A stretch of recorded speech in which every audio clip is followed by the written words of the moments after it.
Hi everyone.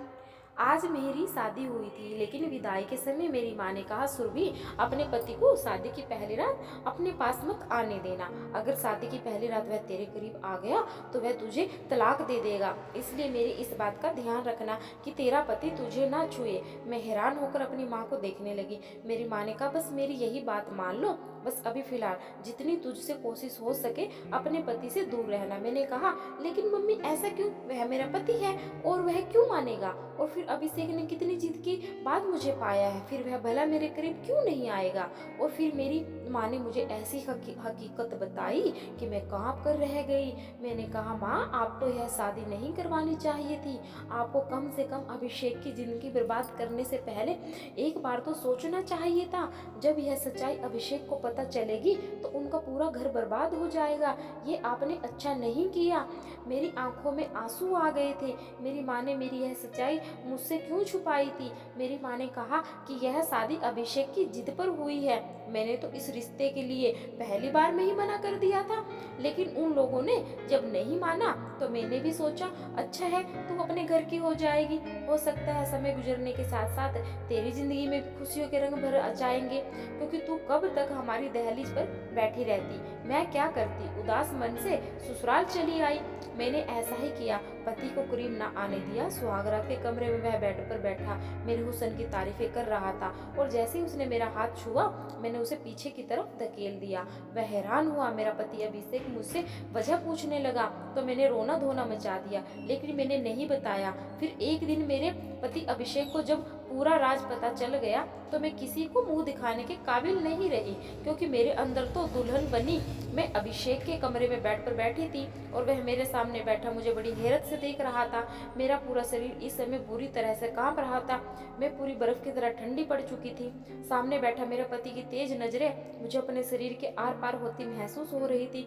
वह कहने लगा, क्या बात है सुरभि, क्या यह शादी तुम्हारी मर्जी से नहीं हुई? मैंने अपनी नजरों को उठाते ही उसे देखा और अपने आंसुओं को रोक रही थी। मेरे होठ बुरी तरह से कांप रहे थे और वह बड़े सख्त गुस्सैली सी शब्दों में मुझसे वजह पूछ रहा था। मैं चाहकर भी बोल नहीं पा रही थी कि असल वजह क्या है। उसने दोबारा से मुझे दहड़ाते हुए पूछा, सुरभि, मैंने कुछ पूछा है तुमसे? उसके इस तरह दहड़ाने पर मैं पूरी तरह घबरा गई थी और जोर जोर से रोने लगी, लेकिन सामने वाला शायद पक्का इरादा कर चुका था कि मुझसे जवाब लिए बिना मुझे छोड़ेगा नहीं। अभिषेक ने फिर तेज आवाज में कहा, यह रोना धोना बंद करो और बताओ मुझे इनकार की वजह क्या है। अगर तुम यह सोच रही हो कि आज की रात में तुम्हारे ये आंसू देखकर पिघल जाऊंगा और आज की रात तुम्हारे करीब नहीं आऊंगा, तो यह तुम्हारी गलतफहमी है और इस गलतफहमी को अपने दिल से निकाल दो। यह कहकर उसने मेरा हाथ अपने हाथ की सख्त पकड़ में लिया था, जो बुरी तरह से कांप रहा था। मैंने अपना हाथ खींचने की कोशिश की तो वह मेरे ही और भी करीब आ गया। कहने लगा, क्यों सुरभि, क्यों मेरा इम्तिहान ले रही हो? मेरी पसंद की शादी के खूबसूरत जोड़े में सजी मेरे सामने बैठी हो और मुझे खुद के करीब भी नहीं आने दे रही हो। आखिर मैंने ऐसा कौन सा पाप कर दिया है? ऐसी कौन सी गलती की है जो तुम मुझसे यूं दूर भाग रही हो? आज हमारी शादी की पहली रात है। इस शादी को लेकर लड़के और लड़कियों के दिल में कितने अरमान होते हैं, और तुम आज की रात मुझे खुद के करीब क्यों नहीं आने दे रही हो? आखिर इस सब की वजह क्या है? मुझे कम से कम वजह तो बताओ। हो सकता है मैं तुम्हारी मुश्किल को हल कर दूं। मैं फरिश्ता नहीं हूँ सुरभि, जो लड़की मेरे लिए हर तरह से जायज हो चुकी हो उसे यूं ही सजा सवरा बस देखकर अपना जी जलता रहूं। मैं बड़ी मुश्किल से यहाँ समय काटा है, हर रोज तुम्हारी संगत के सामने देखा है। धीरे धीरे अभिषेक के कहने का अंदाज नशीला होने लगा था और वह मेरे चेहरे पर झूलते बालों को बड़ी प्यार से देख रहा था और मेरा दिल धड़कना भूल गया था। जितना वह आज बेताब नजर आ रहा था, मेरे लिए उसे रोकना और भी कठिन इम्तिहान बनता जा रहा था। लेकिन मैं मजबूर थी। जो राज मेरी माँ ने मुझे बताया था, अगर मेरी वह राज अभिषेक जान जाता तो मेरी जान ले लेता, तुझे तलाक दे देता। अभिषेक ने मुझे सोने की चैन मुंह दिखाई में दिया, जिसे पहनाते हुए उसकी उंगलियां बेखुदी से मेरे गले पर रेंगने लगी थी। एक करंट था जो मेरे पूरे शरीर में लगा था। मैंने झट से उसका हाथ पीछे झटक दिया और खुद भी पीछे हट गई। मैंने कहा, प्लीज अभिषेक, मेरी बात समझने की कोशिश करें। अभिषेक, बस 1 महीने का समय दे दो, मैंने विनती करते हुए कहा। लेकिन अभिषेक पर तो नशा सवार था, वह कुछ भी सुनने के मूड में नहीं था। कहने लगा, वजह बताओ मुझे, वरना मैं जबरदस्ती पर उतर जाऊंगा, तुमसे अपना हक वसूल कर लूं, तब भी तुम मुझसे सवाल नहीं करोगी। वह भी शायद ठान कर बैठा था कि मेरी बात नहीं मानेगा, लेकिन अभिषेक की इतनी नज़दीकियाँ मेरे लिए कौन सी नई आजमाइश लाने वाली थी वह भी जानती थी, लेकिन मैं उसे रोक नहीं सकती थी। जैसे जैसे वह मेरे करीब बढ़ रहा था मेरी हालत ख़राब होने लगी थी। मैं इस कदर बदहवास से और परेशान थी कि वहीं बेहोश होकर मैं बेड पर गिर गई। मेरे कानों में अभिषेक की आवाज़ गूंज रही थी। वह मुझे सुरभि सुरभि पुकार रहा था, मुझे बाजू से हिलाता जा रहा था। शायद उसे अंदाजा नहीं था कि मैं होशो हवास खो बैठूंगी। शायद मैं होश से बेगाना हो रही थी, या फिर यह उन दबावों का असर था जो फेरों के बाद अपनी माँ की बातें सुनकर मैंने खाई थी, जो खुलासा मेरी माँ ने मुझ पर किया था। मैं चाहकर भी अपने पति को अपने करीब नहीं आने दे सकती थी। यह भी नहीं था कि मेरी जिंदगी में कोई दूसरा मर्द था। मुझे अभिषेक बेहद पसंद था। यह बात भी नहीं थी कि अतीत में मेरे साथ कोई ऐसा हादसा पेश आया था कि मुझे इस राज के खुल जाने का डर था। ऐसा कुछ नहीं था, लेकिन जो समस्या मेरे साथ थी वह शायद किसी लड़की के साथ हो। खैर, जब मुझे होश आया तो मैं हॉस्पिटल के कमरे में थी। मेरी सास और अभिषेक मेरे पास परेशान खड़े थे। मेरी सास मुझसे मेरी खैरियत पूछ रही थी। लेडी डॉक्टर ने कहा कि अब यह बिल्कुल ठीक है, आप इन्हें घर ले जा सकते हैं। कुछ देर में हम घर आ गए। मेरी सास मुझे आराम कहकर मेरे कमरे में मुझसे छोड़कर चली गई। मैं अपने बेड पर लेट गई। घर पर अब भी मेहमान मौजूद थे। शादी वाला घर था, मेहमानों को होना तो कोई बड़ी बात नहीं थी। मुझे अभिषेक की कजिन की बातों की आवाज़ आई, जो अभिषेक से मजाक कर रहे थे कि एक ही रात में ऐसा भी तुमने अपनी पत्नी के साथ क्या कर दिया कि बेचारी बेहोशी हो गई। अरे नाजुक सी लड़की थी, प्यार मोहब्बत से काम लेना चाहिए था, और तुमने तो उसे नाजुक से फूल को मसल कर रख दिया। लोगों की बातें बनाने का मौका मिल गया था। पता नहीं सब लोग क्या समझ रहे थे। मुझे अपने अंदर शर्मिंदगी सी महसूस होने लगी। मेरी वजह से अभिषेक सबके सामने शर्मिंदगी उठा रहा था। कोई कह रहा था कि 4 दिन अब कमरे की तरफ भी मत जाना। कोई मेरे सास से कह रहा था आप खुद दुल्हन के पास रहिए। अभिषेक की शक्ल देखकर कहीं दुल्हन फिर से बेहोश ना हो जाए। हंसी और ठहाकों की आवाज़ों ने मुझे अपनी ही नज़रों में गिरा रही थी, लेकिन मैं भी मजबूर थी। अगर असल वजह अपने पति को बता देती तो तलाक देकर वह मुझे धक्के मारकर अपने घर से निकाल देता। अगर कुछ भी ना बताती तो संबंध बनाने का कुछ ही महीनों बाद ही वह जान जाता। मैं किस मोड़ पर आकर खड़ी हो गई थी। कुछ दिन तक मेरी सास ही मेरे पास आती रही, मुझे खाना भी खिलाती थी। बहुत ही नरम दिल औरत थी, बहुत ही अच्छी और मोहब्बत करने वाली। धीरे धीरे सारे मेहमान भी जा चुके थे। मेरी तबीयत भी अब सुधर चुकी थी, इसलिए मैंने खुद ही किचन के काम संभाल लिए। हालांकि मेरी सास ने मुझे बहुत मना किया था। अभिषेक बहुत चुपचाप सा था, खाने के बीच भी मुझसे सिकवा भरी नजरों से देखता रहता था। मेरी ससुराल में बस मेरी सास और मेरे पति ही रहते थे। अभिषेक मेरी सास की इकलौती औलाद थी। वैसे तो सब मेहमान जा चुके थे, लेकिन मेरी सास ने अपने दोस्त और उसकी बेटी को अपने पास ही रोक लिया था। मेरी सास की दोस्त की बेटी मेरी ही उम्र की थी। उसके बीए के पेपर हो चुके थे, इसलिए माँ बेटी ने महीना भर यही रहने का प्लान बनाया हुआ था। दिशा खूबसूरत भी बहुत थी, और जो बात मुझे खटकती थी वह ये थी कि वह अभिषेक के साथ बेधड़क अंदाज में रहती थी और अभिषेक से हंस हंसकर बातें करती थी। उस दिन में खाने की टेबल पर दिशा अभिषेक से ना जाने कहाँ कहाँ की बातें किए जा रही थी, लेकिन अभिषेक तो उसकी बातों पर ध्यान ही नहीं दे रहा था, बस दिए दिए ही जवाब दे रहा था।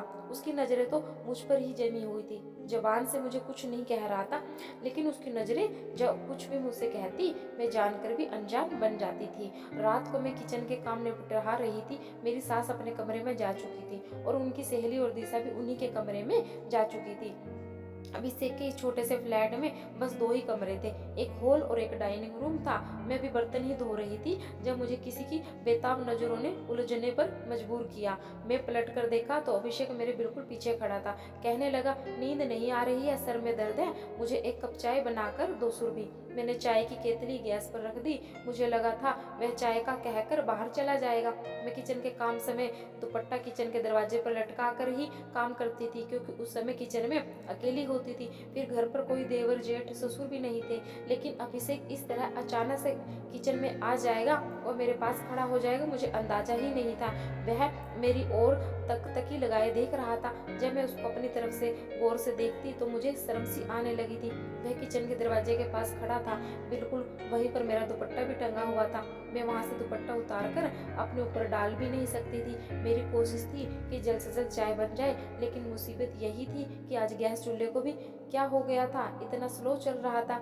शायद चूल्हे में कोई कचरा फंस गया था। इतना स्लो चलता तो 15-20 मिनट में चाय बनने में लग जाने थे, और 15-20 मिनट यूं ही खड़े होने पर मेरे लिए मुश्किलें हो रही थी। मैं बार बार अभिषेक की नज़रों से उलझ रही थी। दिल की धड़कनें मेरे काबू से बाहर थी।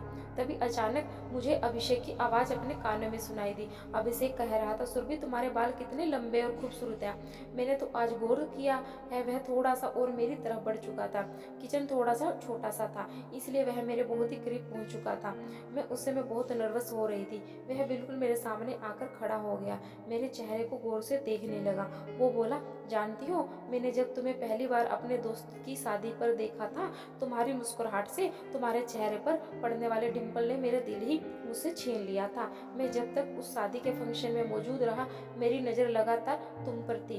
बस यही अपना दिल तुम पर ऐसा हारा कि जब तक रिश्ता पक्का नहीं हो गया, मेरा सुकून चैन जैसे मुझसे छीन ही गया था। ये कहते हुए वह मेरे और भी करीब आ गया था। मैं पीछे सेल्फ से जानने लगी, अभिषेक प्लीज पीछे हटो, मुझे मुझे अपना दुपट्टा लेना है। मैंने अपने माथे पर आए हुए पसीने को साफ किया था। अभिषेक ने कहा, क्यों, यह कोई गैर हकया जिसमें तुम्हें अपने आप को छुपाना है? पति पत्नी तो वैसे भी एक दूसरे के होते हैं। अभिषेक मुझसे और भी करीब हो गया और मुझे कमर से पकड़ लिया और अपने होठ मेरी गर्दन पर रख दिए। उसकी गर्म सांसें से मैं पिघलने लगी थी। मेरी हालत अब और भी ज्यादा खराब होने लगी थी। इससे पहले कि वह मेरे चेहरे को अपने हाथों में लेता, मैं उसे पीछे धक्का दिया और किचन से बाहर निकल गई और तेजी से अपने कमरे में जाकर दरवाजा बंद कर लिया। मैं कैसे अभिषेक की बढ़ती हुई बेकरारियों को रोक सकती थी? वह भी पति था मेरा, मुझसे मोहब्बत करता था। उसने अपने दोस्त की शादी में मुझे पसंद कर लिया था और मेरे घर रिश्ता भेज दिया था। मेरी माँ ने पहले पहले इस रिश्ते के लिए मना कर दिया था, और जब तक यह रिश्ता पक्का नहीं हो गया था, उसने हमारे घर की दहलीज नहीं छोड़ी थी। वो ना जाने कब से मेरे इंतजार में था, और जब आज मैं उसकी पत्नी बनकर उसके घर में मौजूद थी, तो वह मुझसे जी भरकर प्यार भी नहीं कर सकता था, क्योंकि मैंने उसे इजाज़त नहीं दी थी। वह अपनी जगह सही था, लेकिन जिस मुश्किल में मैं फंस चुकी थी, वह मेरे लिए एक मुसीबत बन गई थी। टेंशन का कारण मैं रोने लगी थी। पत्थर की तो मैं भी नहीं थी, एक नेचुरल सा रिश्ता था। जितनी मोहब्बत और संगत की तड़प अभिषेक को थी, मैं भी उसकी संगत के लिए तड़प रही थी। जी चाहता था कि उसकी मजबूत बाहों में समाकर दुनिया के सारे गमों को भुला दूं, लेकिन बस मेरी मजबूरियां मेरे आड़े आ जाती थी। रोते रोते पता नहीं कब मेरी आंख लग गई थी। सुबह जब उठी तो अभिषेक ऑफिस जा चुका था। मैंने अपनी सास से अभिषेक की इतनी जल्दी ऑफिस जाने की वजह पूछी, तो मेरी सास ने कहा, पता नहीं, कह रहा था ऑफिस में कुछ जरूरी काम है। मुझे याद आया, मैंने तो रात भर अपना कमरा अंदर से लॉक रखा था। शायद अभिषेक वही हॉल में सोफे पर ही सो गया होगा। उसके कपड़े और बैग वगैरह भी तो कमरे में ही थे। मैं समझ गई अभिषेक ऑफिस नहीं गया, बल्कि वह घर से कहीं चला गया है। अब मुझे अभिषेक की चिंता होने लगी। पता नहीं वह कहाँ चला गया होगा। वह मुझसे नाराज था। पूरा दिन मेरा इसी चिंता में निकल गया था। शाम 4 बजे के करीब वह आया तो वो सीधा कमरे में चला गया। उसके बाद से अभिषेक ने मुझसे बातचीत करना बिल्कुल बंद कर दी। वह बिल्कुल भी मेरी तरफ नहीं देखता था। एक बार उसके ऑफिस के कपड़ों पर प्रेस करने लगी तो उसने मेरे हाथ से छीन लिया। कहने लगा, मेरे काम करने की तुम्हें कोई जरूरत नहीं है। यह कहकर उसने अपने कपड़े दिशा को दे दिए। नाश्ते का भी उसी से कहने लगा। मैं बेचैन सी होकर रह गई। अभिषेक का रवैया साथ मेरे साथ ठीक ही था। वह कब तक मेरे साथ नरमी से रह सकता था? लेकिन मेरी जान पर उस समय आगे पीछे घूमते देखा। वह बड़ी खुशी से दौड़ दौड़ कर अभिषेक के सारे काम कर रही थी। हैरत तो मुझे यह देखकर भी हुई कि शाम को जब अभिषेक ऑफिस से वापस आता तो उस समय दिशा नई दुल्हन की तरह तैयार होकर दरवाजे पर खड़ी रहती। जैसे ही अभिषेक अंदर आता, दिशा भागकर उसके करीब जाती, उसे मुस्कुराते हुए हेलो कहती और उसके हाथ से बैग ले लेती। जो जिम्मेदारी मेरी थी वह बड़ी खुश दिल्ली से दिशा निभा रही थी, और मेरे अंदर तो जैसे आग ही लग गई थी। लेकिन मैं क्या कह सकती थी, क्योंकि अभिषेक खुद उसे इतनी अहमियत दे रहा था। शायद इसलिए कि जो वो चाहता था वह मैं पूरा कर नहीं सकती थी। बात यहाँ तक रुकी रहती तो ठीक था। एक बार रात के समय मेरी आंख खुली तो मुझे बाहर डाइनिंग रूम में बातों की आवाजें आ रही थी। जब मैं कमरे से बाहर निकली तो दोनों ही हंस कर बातें कर रहे थे। सामने चाय के 2 कप भी पड़े हुए थे। मुझे देखकर दिशा की हंसी को तो ब्रेक लग गई थी, लेकिन अभिषेक बिल्कुल बेपरवाह सा बैठा हुआ था और दिशा से बातें करता रहा, जैसे उसे मेरे होने ना होने की कोई परवाह ही नहीं हो। मैं रोते हुए अपने कमरे में चली गई। मेरी जिंदगी धीरे धीरे बर्बाद हो रही थी। मेरा घर उजड़ रहा था, लेकिन मैं शायद जिंदगी के उस मोड़ पर खड़ी थी कि जहां आगे कुआं और पीछे खाई थी। अगर मैं हकीकत अभिषेक को बताती तब भी मेरा घर बर्बाद ही हो जाना था, और ना ही बताती तब भी यह दिशा नाम की लड़की मेरी जगह ले लेती। औरत सब कुछ सह सकती है, लेकिन सौतन का दुख नहीं। मेरे और अभिषेक के बीच में जो कुछ भी था, मैं नहीं चाहती थी कि दिशा बीच में आए। इसलिए मैंने अपनी सास से कहा कि दिशा को काफी दिन हो गए हैं यहाँ आए हुए, यह वापस कब जाएगी। हालांकि दिशा की माँ को गए हुए काफी दिन हो गए थे। दिशा यह कहकर रुक गई थी कि मैं कुछ दिन और यहाँ रुकना चाहती हूँ। मेरी सास कहने लगी कि मैं भी उसे कह चुकी हूँ कि अब तो तुम्हें आए हुए बहुत दिन हो गया, तुम अब अपने घर जाओ। लेकिन यह अभिषेक है कि उसे मना किया जा रहा है। वह जाने का मन भी बनाती है तो अभिषेक उसे रोक लेता है। यह सुनकर तो मेरा दिल सा जैसे किसी ने मुट्ठी में जकड़ लिया था। अभिषेक क्यों चाहता थी कि वह यहाँ ना जाए। एक बार मैं किचन से बाहर आई तो दोनों ड्राइंग रूम में बातें कर रहे थे। मैं दरवाजे पर खड़ी हो गई। उनके बीच होने वाली बातें ही कुछ ऐसी थी, मेरे होश उड़ाने के लिए काफी थी। पहले मैं नहीं जानती थी कि उन दोनों के बीच क्या चल रहा है, लेकिन आज इस राज से भी पर्दाफाश हो चुका था। मैं तो इस गलतफहमी में जी रही थी कि अभिषेक मुझसे मोहब्बत करता था, लेकिन हकीकत तो शायद कुछ और ही थी। क्योंकि जो मैंने सुना था उसके बाद मेरे दिल में यह जलजला सा आ गया था कि मेरा पति मुझसे मोहब्बत नहीं करता। शायद यह शादी उसकी मजबूरी रही होगी, वरना मोहब्बत तो उसे दिशा से ही थी, और दिशा उसके कहने पर ही यहाँ रुकी हुई थी। मैं रोते हुए अपने कमरे में चली गई। रात का खाना भी नहीं खाई। मेरी सास मेरे पास आई और कहने लगी कि तुम खाना क्यों नहीं खा रही हो। मैंने सर दर्द का बहाना बना दिया। आधी रात मैंने रो रो कर गुजारी। रात 2 बजे मुझे ड्राइंग रूम से फिर सरगोशियों की आवाजें आने लगी। मैं अपने कमरे में से बाहर निकली तो ड्राइंग रूम का दरवाजा बंद था। मैंने ड्राइंग रूम की खिड़की से देखा तो मेरे होश उड़ गए। दिशा अभिषेक की बाहों में थी। एकदम से मेरी आंखें खुली तो मेरे शरीर बुरी तरह से कांप रहा था। मैंने पसीने से भीग चुकी थी। भगवान को धन्यवाद किया कि जो मैंने देखा वह एक सपना था। मैं उठकर जल्दी से अपने कमरे से बाहर निकली। हॉल में खामोशी छाई हुई थी। मैं ड्राइंग रूम में गई। अभिषेक अपने लैपटॉप पर कोई काम कर रहा था। मैं रोते हुए उसके पास बैठ गई। वह मुझे देखकर कुछ परेशान हुआ। कहने लगा, क्या बात है, रो क्यों रही हो। मैंने कहा, अभिषेक आप आज के बाद दिशा से बात नहीं करोगे। मेरी बात पर पहले तो वह कुछ देर तक मुझे देखता रहा, फिर अपना लैपटॉप बंद कर दिया। कहने लगा, क्यों ना बात करूं। मैंने कहा, आपके दिल में दिशा थी तो मुझसे शादी क्यों की आपने। वह कहने लगा, मुझसे बहुत बड़ी भूल हो गई जो मैंने दिशा की कदर नहीं की और तुम्हारे हुस्न का दीवाना बैठा और तुमसे शादी कर ली। दिशा मुझसे पहले से ही मोहब्बत करती है और मुझसे शादी करना चाहती थी, और अब मुझे भी इस बात का एहसास हो गया है, इसलिए मैं दिशा से शादी करना चाहता हूँ। यह सुनकर तो मेरा दिमाग ही चकरा गया था।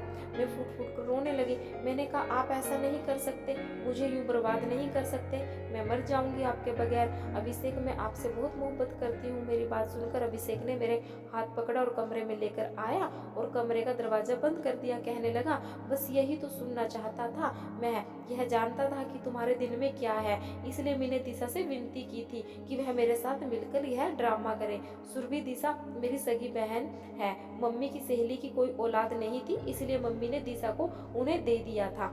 यह बात मेरे लिए एक नया खुलासा थी। फिर अभिषेक बोला कि तुम्हारी दूरियों ने मुझे बेहद परेशान कर रखा था। मुझे लगा शायद तुम किसी और से मोहब्बत करती हो, इसलिए मुझसे दूर रहने के बहाने ढूंढती हो, इसलिए मैंने दिशा के साथ मिलकर यह ड्रामा किया था। और आज तुम्हारे इजहार ने मेरे अंदर एक इम्तिनान और सुकून भर दिया। शायद तुम्हारी मुझसे दूरी एक नेचुरल झिझक थी। अभिषेक मेरे करीब आने लगा, इतना करीब कि उसने मुझे अपनी बाहों में भर लिया। अभिषेक ने मदहोश होते हुए कहा, सुरभि, अपने दिल दिमाग से सारा डर निकाल दो। मैं तुम्हारा पति हूँ, तुमसे बेतहा मोहब्बत करता हूँ, तुम कभी कोई तकलीफ नहीं पहुंचाऊंगा। इस बारे में उससे रोक नहीं पाई, क्योंकि अपनी जुबान से मैं इजहार और मोहब्बत कर चुकी थी। पूरी रात मेरी डर में गुजरी थी कि जिस दिन मेरा सच अभिषेक को पता चल गया वह दिन मेरा इस घर में आखिरी दिन होगा। खैर, मेरी संगत पाकर अभिषेक बेहद खुश था। कुछ दिनों बाद दिशा भी वापस चली गई थी। बस मेरा दिल हर समय डर के साए में रहता था कि जब मेरी सच्चाई का पता अभिषेक को होगा तो मेरा क्या होगा। हमारी शादी को कुछ ही महीने गुजर गए थे जब एक बार मेरी सास खाने के बीच कहने लगी, अभिषेक, मुझे जल्द से जल्द पोते या पोती की खुशखबरी भी सुना दो, तुम मेरे इकलौते बेटे हो। और मैं चाहती हूँ कि जल्द से जल्द दादी बन जाऊँ। इस सुने आंगन में एक छोटे से बच्चे की किलकारियाँ गूंजी। यह सुनते ही मेरे हाथ से प्लेट गिर गया, तो मैंने जल्दी से प्लेट उठाई। अभिषेक ने मेरी तरफ देखकर कहा, क्या बात है सुरभि, तुम इतना परेशान क्यों हो रही हो? मैं उसे क्या जवाब देती, मेरी तो भूख ही मिट चुकी थी। फिर अभिषेक ने मुस्कुराते हुए अपनी माँ को तसल्ली दी कि माँ अभी इतनी भी जल्दी क्या है, आपको यह खुशखबरी भी जल्दी ही मिल जाएगी। लेकिन मेरी सास को तो बहुत जल्दी थी, और शायद उनके यह जल्दबाजी कुछ नेचुरल भी थी। उनके दो बच्चे थे। दिशा को उन्होंने अपनी सहेली को दे दिया था। उनके पास सिर्फ अभिषेक था। ना जाने कितने वर्षों से यह घर सूना ही पड़ा हुआ था, इसलिए उन्होंने बच्चों की बहुत ज्यादा जल्दी थी। अपनी माँ के बार बार कहने पर अभिषेक मुझे एक लेडी डॉक्टर के पास ले गया। उसने बहुत से टेस्ट लिख दिए। मेरा दिल बेहद बेचैन था। जो भी हो रहा था अच्छा नहीं हो रहा था। मैंने डरते डरते अभिषेक से कहा कि मम्मी को इतनी भी जल्दी क्या है बच्चों की? अभिषेक ने तो मेरा हाथ हम कर बोला, सुरभि बच्चे तो मुझे भी बहुत पसंद है। मैं तो चाहता हूँ भगवान मुझे एक ही बार में 2 बच्चे दे दे। अभिषेक की बातें मेरा दिल दहलाने के लिए काफी थी। जो हकीकत मेरी माँ ने मुझे बताई थी, मैं जानती थी कि इस खुशी को अभिषेक को नहीं दे सकती। और जिस दिन यह बात अभिषेक को पता चली, वह दिन मेरा इस घर में आखिरी दिन होगा। वह मुझे कभी भी सच्चाई के साथ स्वीकार नहीं करेगा। फिर वह समय भी आ गया। जिस दिन मेरा अल्ट्रासाउंड हुआ था, उसी दिन मेरी रूह जैसे मेरे शरीर से निकल रही थी। जिस तरह से अल्ट्रासाउंड करने वाली बार बार मेरे चेहरे की तरफ देखती, तो कभी अल्ट्रासाउंड की स्क्रीन की तरफ, तो मेरी जान जाती हुई महसूस हो रही थी। मेरी आंखों से आंसू बहने लगे। मैं डॉक्टर से विनती की कि वह मेरे बारे में यह पति को कुछ ना कहे, लेकिन वह कहने लगी, यह तो तुम कैसी बातें कर रही हो, हमें ये ऑर्डर नहीं है, और वैसे भी अगर मैं नहीं बताऊंगी तो कोई और अल्ट्रासाउंड वाला बता देगा। यह बात ज्यादा दिनों तक छुप नहीं सकती है। भला इसी में है कि आप अपने पति को खुद ही सच्चाई बता दें। मैं उनसे विनती करने लगी कि मेरा घर टूट जाएगा, लेकिन शायद मेरी किस्मत ही खराब थी। मेरी रिपोर्ट अभिषेक तक पहुंच गई। जैसे ही लेडी डॉक्टर ने वह रिपोर्ट देखी, तो मुझे हैरत से देखने लगी, और उसने मेरी रिपोर्ट की सारी सच्चाई अभिषेक को बता दी। और यूं ही थी कि पत्थर की तरह कुर्सी पर बैठी हुई थी। मेरा सच अभिषेक को पता चल चुका था। अभिषेक के बदलते हवाल और बदलती रंगत मेरी जान निकाल रही थी। घर जाते ही मेरे सास ने अभिषेक से मेरी रिपोर्ट्स के बारे में पूछने लगी, तो अभिषेक कहने लगा, अभी डॉक्टर ने कुछ नहीं बताया है। यह सुनकर मुझे थोड़ी राहत मिली, क्योंकि अगर मेरी सास को पता चल जाती तो उसी वक्त मेरे हाथ पकड़कर मुझे घर से निकाल देती। मैं चुपचाप अपने कमरे में चली गई थी। उस समय मेरी बेचैनी अपनी चरम सीमा पर थी। मेरी जान निकली हुई थी। अभिषेक ने जाने कमरे में आकर मुझे कौन सी सजा सुनाने वाला था। अभिषेक जब कमरे में आया तो उसकी आंखें लाल थी। मेरा दिल था कि धड़कना भूल गया हो। मेरे आंसू बह रहे थे। वह मेरे पास आकर बैठ गया। कुछ देर मुझसे खामोशी से देखता रहा। उसने जुबान से तो कुछ नहीं कहा, लेकिन नजरें जैसे बहुत कुछ कह रही थी कि इतनी बड़ी बात मुझसे क्यों छुपाई। मैं बस लगातार आंसू बहा रही थी। मैंने खुद को तकदीर के हवाले कर दिया था। थोड़ी देर बाद अभिषेक कहने लगा, बस एक बात बता दो सुरभि, क्या तुम यह बातें पहले से जानती थी? मैंने ना में सिर हिला दिया। मैंने कहा, मेरी माँ ने मुझे शादी की रात फेरों से कुछ देर पहले ही यह बात बताई थी। यह वजह थी कि मैं आपसे अपने करीब आने से रोक रही थी, ताकि आप यह सच जानकर मुझे तलाक ना दे दो। यह कहकर मैं रोने लगी। वह कहने लगा, तुमने अच्छा नहीं किया सुरभि। तुम जानती थी कि मैं इकलौता हूँ। मेरी माँ को औलाद चाहिए। तुम्हारी माँ अगर सच्चाई जानती थी तो उन्होंने हमें अंधेरे में रखकर गलत किया। यह कहकर अभिषेक कमरे से बाहर चला गया।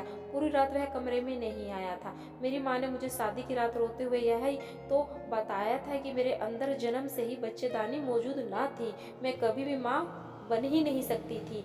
14-15 साल की हुई थी, मुझे पीरियड्स नहीं आए थे। मेरी माँ को भी चिंता हुई थी कि मैं 16 साल की भी हो गई हूँ, लेकिन पीरियड्स नहीं आए। फिर वह मुझे एक लेडी डॉक्टर के पास लेकर गई थी, जहाँ मेरा अल्ट्रासाउंड हुआ था। लेकिन मेरी माँ ने उस समय मुझसे मेरी यह हकीकत छुपा ली थी। उन्होंने यही कहा था कि तुम्हारे अंदर थोड़ी सी कमी है, जो समय के साथ ठीक हो जाएगी और तुम नॉर्मल हो जाओगी। मैं भी इसी बात को भूल गई थी और अपनी जिंदगी में मगन हो गई थी। लेकिन शादी की रात फेरों से ठीक पहले मेरी माँ ने मुझे यह सच्चाई बताई थी।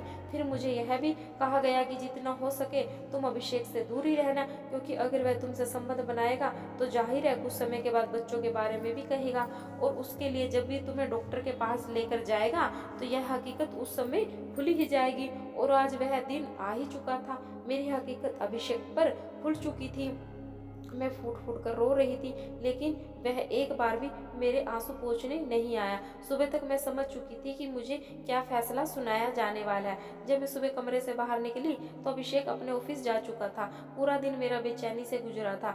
जब वह घर वापस आया तो उसके चेहरे पर एक उदासी सी छाई हुई थी। उसने हाथ में रिपोर्ट्स पकड़ी थी जो मेरी सास के सामने रखी थी। मेरी तो जान ही निकल गई थी, लेकिन फिर मुझे पता चला कि मेरी सास बिल्कुल अनपढ़ है। कहने लगी, अभिषेक मुझे इन रिपोर्ट्स का क्या पता कि इसमें क्या लिखा है, मुझे बताओ अभिषेक की इस रिपोर्ट में क्या लिखा है। अभिषेक कहने लगा कि माँ आपको कभी भी वारिस नहीं दे सकता, क्योंकि मेरे अंदर बच्चा पैदा करने की सलाहियत नहीं है, मुझे कभी भी औलाद नहीं हो सकती। यह कहकर वह अपनी माँ की गोद में सरक कर रोने लगा।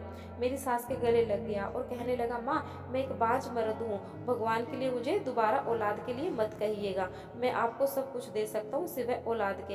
यह सुनकर मेरा रंग फीका पड़ गया था। अभिषेक ने हर बात खुद के ऊपर ले ली थी और मुझे हर चीज से आजाद कर दिया था। मेरी सास भी रो रही थी और मैं हक्का बक्का अपने पति को देख रही थी कि मर्द का कौन सा रूप था जो मेरे सामने अभिषेक की सूरत में था। मेरी सास ने जब खूब सारे आंसू बहा लिए तो कहने लगी, कोई बात नहीं अभिषेक, तू अनाथ आश्रम से कोई बच्चा ले लेना और हम उसे अपना समझकर पाल लेंगे, लेकिन तू अपना दिल बुरा मत कर, मैं कभी तुम्हारे दोबारा औलाद के लिए नहीं कहूंगी। कमरे में आकर अभिषेक बेड पर बेजान सा होकर लेट गया था। मैं उसके पास बैठ गई और उसके पैर पकड़ लिए। मैं रोने लगी। मैंने कहा कि आपने ये क्या किया, मेरी कमी को अपने सिर ले लिया। उसने मुझे बाजू से पकड़ा और अपने पास बिठाया। कहने लगा कि पति पत्नी एक दूसरे का अंग होते हैं और हमारे बस शरीर के साथ साथ हमारा अंदर की कमियों को भी छुपा लेता है। तो मेरी हो सुरभि, तुम्हारा ऐब मेरा ऐब है, तुम्हारे कमी मेरी कमी है और तुम्हारी खूबी भी मेरी ही खूबी है। मैं यही नहीं कहता कि यह सब मेरे लिए आसान था, लेकिन मैं तुम्हें भी नहीं छोड़ सकता था। इस सब से तुम्हारा कोई कसूर नहीं है। यह कहकर अभिषेक ने मुझे अपने सीने से लगा लिया। मैं दुनिया की सबसे खुशनसीब औरत हूँ जिसे अभिषेक जैसा पति मिला। आज हमारी शादी को 5 साल गुजर चुके हैं। दिशा की भी शादी हो चुकी है और उसने 2 जुड़वा बेटों को जन्म दिया था। एक बेटा दिशा ने मुझे और अभिषेक को दे दिया है। मैंने खुशी खुशी दिशा के बेटे को अपना लिया था। अब अभिषेक, मैं और मेरी सास बहुत ही खुश है उस बच्चे को पाकर। ऐसा लगता है कि जैसे हमारा परिवार अब पूरा हो चुका है। दोस्तों वीडियो कैसा लगा कमेंट करके जरूर बताइए। वीडियो को लाइक और चैनल को सब्सक्राइब जरूर कर देना।